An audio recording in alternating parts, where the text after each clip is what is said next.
Hi, ముందు ఈ videos చూడండి.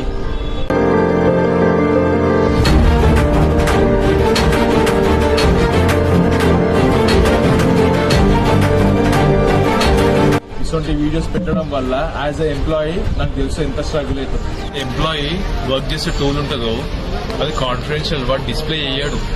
సో ఇమీడియట్ టర్మినేషన్ అవుతుంది, తెలుసా మీకు? అది అందుగురించి కూడా ఎంప్లాయీస్ వర్క్ చేసే టూల్ అసలు డిస్ప్లేనే చేయడు.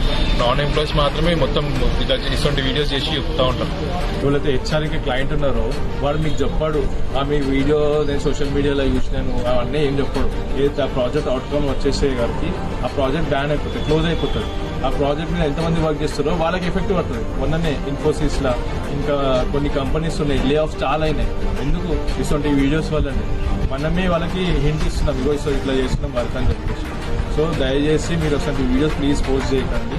మీరు అనుకుంటుండొచ్చు నేను పోస్ట్ చేసిన, నేను కూడా అవే చేస్తాను, కానీ ఏంటంటే ఫర్ యువర్ కైండ్ ఇన్ఫర్మేషన్ పర్పస్కి నేను ఈ పోస్ట్ చేస్తున్నాను. నేను చేసేది ఆ వర్క్ ప్లేసెస్ మీద. సో ఎక్స్పీరియన్స్ తోనే మీకు చెప్తున్నాను, ప్లీజ్ దయచేసేసి అసలు వీడియోస్ పోస్ట్ చేయకండి, మాకు స్ట్రగుల్లో పెట్టకండి ప్లీజ్. ఇంకోటి, ఒక జాబ్ రావాలంటేనే ఎంత కష్టం ప్రజెంట్ సిచ్యువేషన్ లో, అది మాకు తెలుసు. ఇప్పుడు అలా టర్మినేట్ అవ్వడం వల్ల చాలా మంది ఎంప్లాయీస్ ఉంటారు, ఎక్స్పీరియన్స్ క్యాండిడేట్స్ ఉంటారు, ఫ్రెషర్స్ ఉంటారు. సో ఇప్పుడు చూడండి, నెక్స్ట్ వీడియో చూడండి, ఎంతమంది స్ట్రగుల్ ఉన్నారు ఇంటర్వ్యూ కోసం.